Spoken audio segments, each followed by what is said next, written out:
paz do Senhor Jesus. Bem-vindos ao Foco na Lição.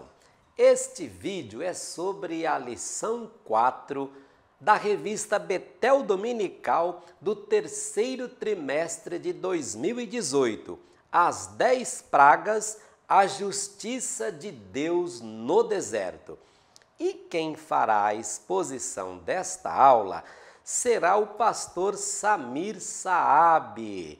Ele é analista de sistema, MBA em gestão de negócios pelo IBMEC e atualmente representa o bispo Samuel Ferreira e a bispa Keila Ferreira como dirigente na congregação, a lindíssima congregação Adebras Vila Nive.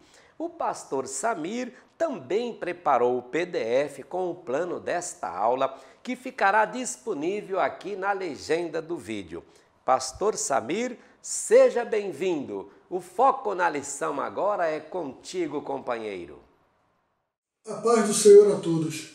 Louvo a Deus pela oportunidade que Ele me concede de estar aqui neste canal, falando com cada um de vocês nestes dias de hoje. Louvo a Deus pelo nosso bispo primaz, bispo Manuel Ferreira, presidente mundial das Assembleias de Deus, Ministério de Madureira. Louvo também a Deus pela vida do bispo Samuel Ferreira, presidente executivo da nossa Convenção Nacional, e também a nossa bispa Keila, que nos presidem aqui no estado de São Paulo. Louvo a Deus pela vida do bispo Abner Ferreira, que é o gerente-geral da editora Betel, também nosso pastor no Rio de Janeiro. Louvamos a Deus também pela vida do pastor Prates, que tem nos aberto essa oportunidade de falarmos aqui neste canal aos amados que nos assistem. E nesse momento nós vamos ao foco na lição de número 4, do terceiro trimestre de 2018. Esta lição tem como tema as 10 pragas da justiça de Deus no Egito. As 10 pragas foram uma manifestação da justiça de Deus sobre o Egito e uma prova do seu grande poder. Destaques desta lição: a justiça de Deus sobre aqueles que querem destruir o seu povo, mostrar o grande poder de Deus, e Deus trabalha para garantir a nossa vitória. A partir deste momento eu começo a contextualizar os personagens desta história e dos fatos que ocorrem dentro desta lição. E o primeiro personagem que eu quero trazer luz para ele é o povo hebreu, o povo de Israel. Quando Deus chega para Abraão e fala sobre a sua descendência, Deus deixa claro em Gênesis, no capítulo 15, no versículo 13 e no versículo 14, que a sua descendência seria peregrina na terra e que padeceria por 400 anos como escravos e que depois disto sairiam com grande riqueza. Então, já era do conhecimento do povo a história do seu padecimento. O povo que já tinha 400 anos sofrendo como escravo, um povo que já estava cansado, um povo que já estava, por muitas vezes, sofrendo açoites, sofrendo punições, injustiças, trabalhos exaustivos. E um povo que, por estar no meio do povo egípcio, um povo que tinha inúmeros deuses, já tinha sua fé dividida, já sua fé fragmentada diante de tudo aquilo que viam e assistiam, também pela grande quantidade das divindades que eram apresentadas no Egito. Mas, acima de tudo, esse povo tinha uma promessa. A promessa que foi feita em Abraão, de que eles seriam libertos, de que eles sairiam com riquezas e que eles serviriam ao único e verdadeiro Deus. Dentro desse contexto, o povo egípcio era um povo politeísta, que adoravam a deuses que tinham forma de corpo de ser humano, homem e mulher, e que por muitas vezes a cabeça era de animal e possuíam uma coroa que representavam animais que representavam natureza, que representava o Deus que estava ali simbolizado. Um povo supersticioso, de muitas crendices, um povo que tinha por costume fazer trabalhos mais nobres e deixar o trabalho braçal, o trabalho cansativo, exaustivo para os escravos. Faraó, dentro deste contexto, ele se achava como o próprio Deus, uma vez que ele era tido como filho de Ra, um Deus solar. No primeiro diálogo travado entre Moisés e Faraó, isso fica claro quando Faraó diz para Moisés que não conhece o Deus que Moisés está falando, que não conhece outro Deus além dos deuses que ele tem no Egito, que são os seus ancestrais. Por ser soberano do povo, ele, por muitas vezes, se nega a ceder a qualquer pedido feito por Moisés. Ele, muito seguro de si, ele tentava, de qualquer forma, recusar a saída do povo do Egito, de formas que o povo não fosse distante dele para fazer nenhum tipo de culto, né? Para evitar que o povo, então, fugisse ou fosse embora. No contexto de Moisés, filho de Hebreus, viveu no palácio por 40 anos. Durante esse período que ele morou no palácio, porque ele foi filho adotivo da filha de Faraó, que antecede a esse Faraó com quem ele está negociando a libertação do povo de Israel, ele tem a oportunidade de aprender a linguagem, estudar as artes marciais, a arte da guerra, se tornando um grande general. Porém, ele, na sua saída do Egito, ele sai como um assassino, fugitivo, pelo deserto, errante, e no deserto ele começa então a ter contato com outros idiomas, com outros dialetos, e isso, quando ele retorna para o Egito 40 anos depois, ele já não tem mais a mesma fluência na linguagem, no dialeto utilizado no Egito. Por esse motivo, ele pede a Deus que permita que Arão fale por ele junto a Faraó. A imagem que as pessoas tinham de Moisés não era uma imagem boa, porque ao sair ele comete o assassinato de 2 egípcios. Então ele sai fugido. Já sobre essa história que nós estamos vendo, Moisés tenta, por meio de negociação, libertar o povo de Israel. Faraó, por sua vez, entende que no pedido de Moisés, o povo está ocioso para fazer festividade, o povo está ocioso para cultuar outro Deus, então ele manda que aumente a carga de trabalho do povo de Israel. Com isso, ele usa de um artifício que é colocar o povo contra Moisés, porque uma vez que o povo está trabalhando mais, não consegue dar conta, sofre açoite, começa a apanhar, tem dificuldades para cumprir as metas impostas por Faraó, o povo logo se levanta contra Moisés.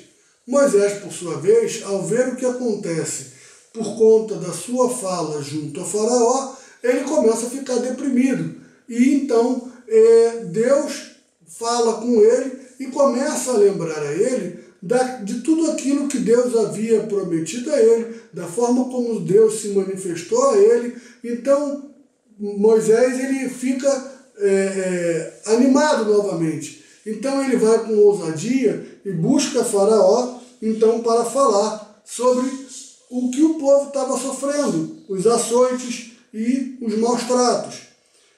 E ele tenta negociar com Faraó quando o Faraó se nega efetivamente e se recusa a ceder a qualquer pedido de Moisés. Então Deus começa a enviar as 10 pragas sobre o povo do Egito. Vamos falar um pouquinho sobre essas 10 pragas. As 10 pragas nós podemos destacar alguns pontos importantes dela. Que o Egito Antigo possuía muitos deuses, porém, os principais foram os que foram atingidos pelas pragas. Quando Deus atinge o produto ou a própria ação desses deuses, então mostra o enfraquecimento desses deuses e o poder que Deus tem sobre os céus, sobre a terra, sobre a natureza e sobre tudo aquilo que o homem pensa ou imagina. Para efeito de estudo, nós vamos dividir em 3 blocos as 10 pragas, porém deixando por último o juízo definitivo de Deus. Nesse primeiro bloco, nós podemos então destacar que Deus começa a atacar o rio Nilo, as rãs e os piolhos. Com essas pragas que Deus envia, Deus então mostra o seu poder sobre o grande rio Nilo, que produz com fertilidade, traz irrigação para a terra, e mostra ali que aquele rio não tinha poder algum, nem influência nenhuma, que o poder vinha de Deus. Quando ataca com as rãs, ele ataca diretamente ao deus Requete, que é a deusa do nascimento, porque essa deusa, na sua coroa, tinha a imagem de uma rã. Quando ataca com os piolhos, vai diretamente ao deus Sete, que era o deus do deserto. Então, nós podemos ver neste primeiro bloco que os 3 maiores deuses cultuados pelo povo egípcio é atacado de maneira direta. Vemos também que no segundo ciclo de pragas nós temos as moscas, a morte do gado e as úlceras. Os deuses aqui, simbolizados pela mosca, o Atite, Actor, que tinha uma deusa com cabeça com chifre de vaca, e também Ra, que é o deus Sol. As úlceras, elas atacam diretamente a Sekhmet, que é a deusa das doenças, e a Sunu, deus da peste, mostrando que esses deuses, que muitas vezes eram controlados pelas oferendas que o povo egípcio fazia, não tinham qualquer controle diante de Deus, porque quando Deus atacava, não adiantava a oferenda que eles faziam a esses deuses. É interessante também vermos que no terceiro ciclo, Deus ataca o povo egípcio com saraiva, gafanhotos e trevas. E que neste terceiro ciclo são diretamente atingidos Anut, que era deus do céu, com a saraiva, que veio do céu, Osíris, que era o deus da agricultura, que foi atacada pelos gafanhotos, e as trevas, diretamente a Ra, deus do sol, do qual Faraó se intitulava ser seu herdeiro, seu filho. Podemos observar que no primeiro ciclo e no terceiro ciclo, a demonstração do poder de Deus é realizada através da vara de Moisés. Que no segundo ciclo, não há nenhuma manifestação de uso de nenhum tipo de objeto. Vemos ainda que durante os 2 primeiros ciclos haviam uma recusa por parte de Faraó, que recusava veementemente a possibilidade de sacrifício. E que no terceiro bloco nós vemos aí, então, que ele vem com promessas falsas ou promessas que impediam que todo o povo fosse cultuar. Na praga da saraiva, somente uma promessa falsa. Na dos gafanhotos, os homens podiam ir, mas mulheres, crianças e gado não. E nas trevas, as pessoas podiam ir adorar a Deus, mas não podiam levar os animais. Logo, as pessoas adorariam, mas não haveria o sacrifício. Quando nós entramos no juízo definitivo, nós vemos ali a morte dos primogênitos. Na morte dos primogênitos, nós vemos 3 deuses egípcios sendo atacados. Min, que era o deus da reprodução, Requete, que era a deusa do nascimento, e Ísis, a protetora das crianças. Quando vem o juízo de Deus, em que todos os primogênitos são mortos, então Faraó chega para Moisés e diz, e pede a ele, tira esse povo daqui. Nós vemos, amados irmãos, que Deus, de uma maneira muito bonita, ele mostra o seu poder, ele mostra a sua autoridade, mostrando não somente aos egípcios, mas também ao povo de Israel o seu zelo e o seu carinho, porque enquanto as terras do Egito eram ferozmente bombardeadas pelas 10 pragas, o povo de Deus, o povo de Israel, era mantido, e no arraial do Senhor, no arraial do povo de Israel, não havia nenhum tipo de assolação. Nenhuma praga se chegava ali. Era como se Deus tivesse colocado uma tela e as pragas não passavam para a terra de Gósen. Era como se Deus tivesse blindado o arraial do povo de Israel, protegendo o seu povo. Com isso, o faraó viu que somente o seu povo foi atingido e que Deus preservava, então, o povo pelo qual Moisés estava intercedendo. Israel, por sua vez, via como Deus estava assolando a terra dos egípcios, mas que eles passavam incólumes sobre todas essas situações. O que eu vejo e que nós podemos concluir com essa lição, que as pragas serviram para criar um conceito sobre Deus, tanto para os hebreus quanto para os egípcios, como também para cada um de nós nos dias de hoje. Que as pragas demonstram o poder do nosso Deus e que ainda hoje muitos faraós se levantam contra o povo de Deus, contra o ungido do Senhor, que muitos faraós, no dia de hoje, personificados com pessoas com qual nós lidamos, também se levantam sobre o povo de Deus, mas também que ainda hoje Deus trabalha pelo seu povo, que Deus continua trabalhando, protegendo, guardando, livrando o seu povo. Deus tem promessa para a nossa vida, Deus tem promessa através da palavra, Deus tem a certeza de que a nossa vitória vai chegar por meio do sangue de Jesus. E isso nos garante no dia de hoje que se nós permanecermos com fidelidade diante de Deus, Deus vai nos honrar, porque Deus continua trabalhando pelo seu povo e para o seu povo, para que nós tenhamos vida e vida em abundância. Que Deus te abençoe. Até a próxima, em nome de Jesus.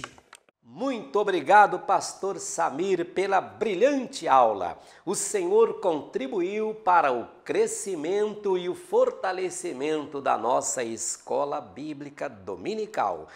Na próxima semana, estudaremos a lição 5, Páscoa, a libertação de um povo. Deus te abençoe, boa aula e até o próximo Foco na Lição.